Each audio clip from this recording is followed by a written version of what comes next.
They say that war never changes, but removing it from the titular Gears of War series has done wonders for the Coalition. Confident and assured, full of smart decisions and modernisation, Gears 5 is a sublime package, whether it's the story, the myriad multiplayer options, or even how accessible it is for new and returning fans. And you think you know what to expect from Gears 5 because of the team's work on Gears of War 4, and I wouldn't blame you for feeling that. You're expecting lots of guns, chatter, locust, explosions, and some story that you either appreciate or don't. You're not wrong to think that, in fairness, but what you won't be expecting is the Coalition's second crack at a Gears game to be the most surprising title of 2019.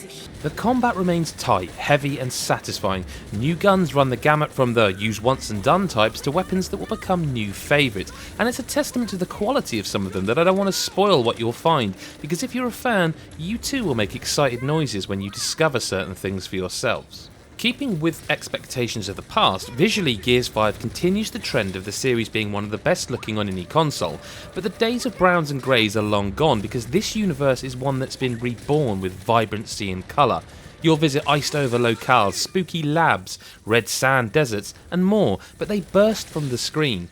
In fact, some of the darker moments make such good use of the lighting via HDR that you'll think you're seeing things. Was that a collectible shining, or just your armour and trusty Jack robot casting light upon a shadow?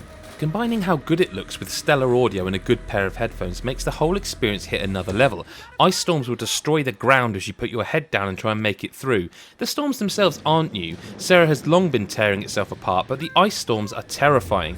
Huge pre-formed ice stalagmites push bombastic bass into your ears, and it's frightening. In fact, the only issue with the audio is that very occasionally the exploration music will randomly stop and re-trigger. It's odd, but it's something that's very easily fixable with a patch. But what you aren't expecting, I'd wager, is that there are more horror moments than usual.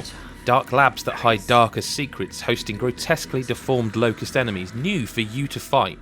The design of it all is astounding, from the graffiti on the walls to the chalk notice boards in a settlement giving you information about the freshest fish that day. Every moment is visually brilliant.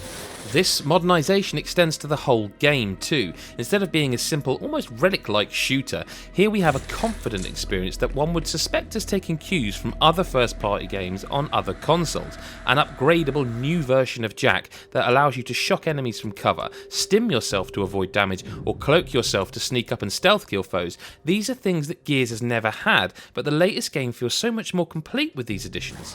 The inclusion of stealth is light, but it means you have as many combat puzzles as you do out-and-out battlefields. You can always directly engage the enemy though if you want to play old style Gears. There are moments of quiet as you explore on the skiff, as you whip around the land searching for things to do.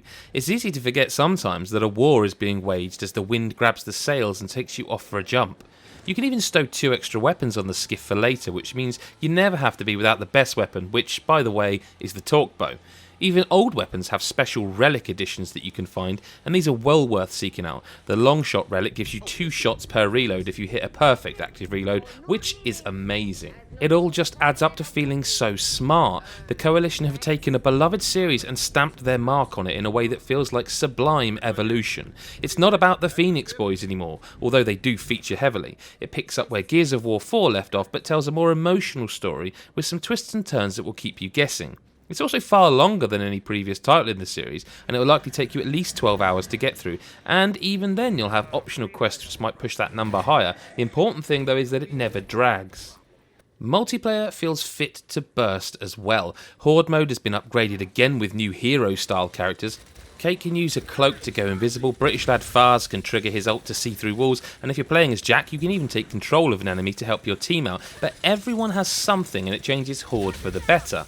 Versus is as tight as ever, with plenty of well-designed maps that are symmetrical but don't always feel it, and while balance changes alter multiplayer games over time, right now at the point of reviewing the game the shotgun feels toned down. We all love to bounce around cover and blind fire that shotty, but Lancers now feel like they have stopping power they were always supposed to have.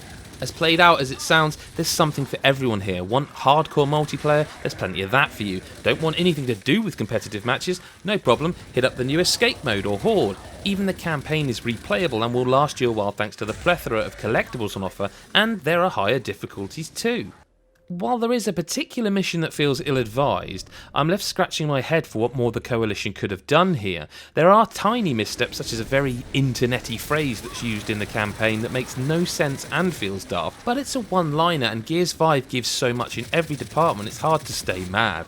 This game is to Gears of War on Xbox what 2018's God of War was for Sony. It's a bombastic yet heartfelt entry into a beloved series. It's gorgeous, sounds great, plays brilliantly. It's at once a showcase for the high-end hardware available and for where Xbox could be heading with its next console and the games we'll see on it. One thing that's for sure though is that it's for the fans. If you didn't think you needed another Gears of War, you were wrong. Gears 5 stands tall as one of the best games of the year, a barnstorming success and the essential first party title the Xbox One desperately needed. Well played, the Coalition.